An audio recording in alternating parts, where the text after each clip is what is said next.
Bwana Yesu asifiwe. Hatuko peke yetu. Nimetaka nikuhakikishie kama hauko peke yako. Uko na Mungu. Hata kama hatuone malaika za Bwana kimacho ya kimwili, lakini ziko pamoja na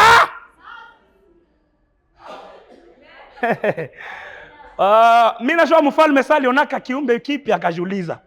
Na hii kiumbe kipya inatoka wapi? Jibu ilikuwa tu ni moja. Haukikiona na macho ya mwili, lakini kilikuwa pale. Mimi najua kwa watu watakwambia hii neema ilianza kana namna gani, utaambia haukuionaka wewe, lakini Mungu alikuwa tu na mimi pale. Bwana Yesu asifiwe sana. Bwana Yesu asifiwe sana. Tusikate tamaa. Mungu anatujua. Ambia jirani yako, mwambie Mungu anakujua. Mwambie Mungu anakujua. Unaona, ukijulikana na Mungu, hata adui apinge akatae, utajulikana na wanadamu. Mimi nakwambia, kama tu Mungu anakujua, hata ule mwenye akupendake, kuko wakati atakupendaka tu.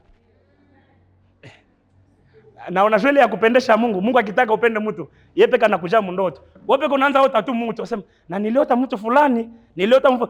Yaani Mungu peka anasema kama wewe humwamini, utamwamini by force, kwa nguvu. Piga Yesu mikono Bwana.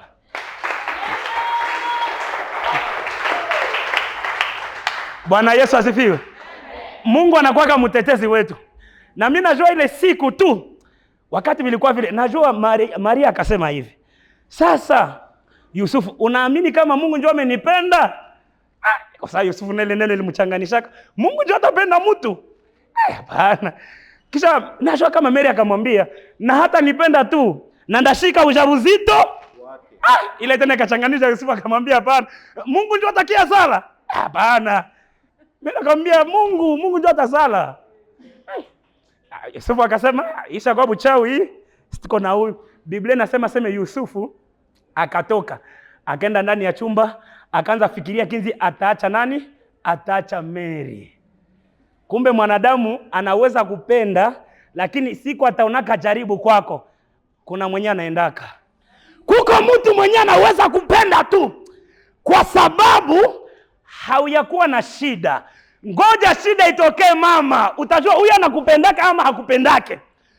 Acha watu wote waongee maneno mabaya yako, alafu uone mwenyewe utabaki naye, ule ndio anakupendaka. Siku watakuitaka uko mchawi, uko maskini, njoo wenyewe utajuaka kama aba wenyewe nilibaki navo bananipendaka.